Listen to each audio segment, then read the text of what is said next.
కృష్ణబాబుని పోలీసులు తరుముతూ ఉంటే పరిగెత్తుకుంటూ ఇంటి వరకు వస్తాడు. అవని వాళ్ళ ఇంటి వైపు చూస్తూ ఉంటాడు. ఇప్పుడు మా ఇంట్లోకి వెళ్తే పోలీసులకు అడ్డంగా దొరికిపోతాను.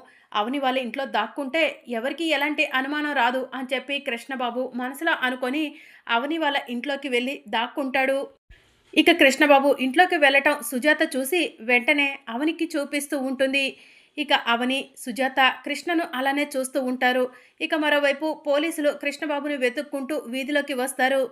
అప్పుడు ఒక కానిస్టేబుల్, "ఈ వీధిలో ఇదే ఆఖరి ఇల్లు. ఖచ్చితంగా ఈ ఇల్లే ఆ దొంగ ఇల్లు అయి ఉంటుంది సార్" అని చెప్పి చెప్తూ ఉంటాడు.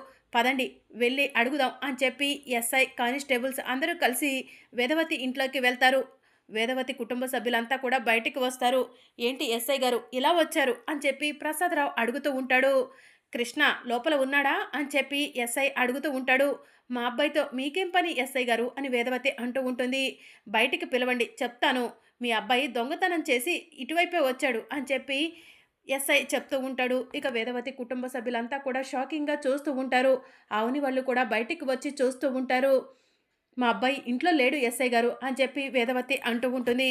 "ఏమ్మా ఇలా రండి, వీళ్ళ అబ్బాయి కృష్ణను మీరేమైనా చూసారా? ఆ కృష్ణ దొంగతనం చేసి ఇటువైపే వచ్చాడమ్మా" అని చెప్పి ఎస్ఐ అవనిని అడుగుతూ ఉంటాడు. మరి అప్కమింగ్ ఎపిసోడ్లో ఏం జరగనుందో తెలుసుకోవాలనుకుంటున్నారా? అయితే ఛానల్ను సబ్స్క్రైబ్ చేసుకొని సపోర్ట్ చేయడం మర్చిపోకండి. Thank you for watching.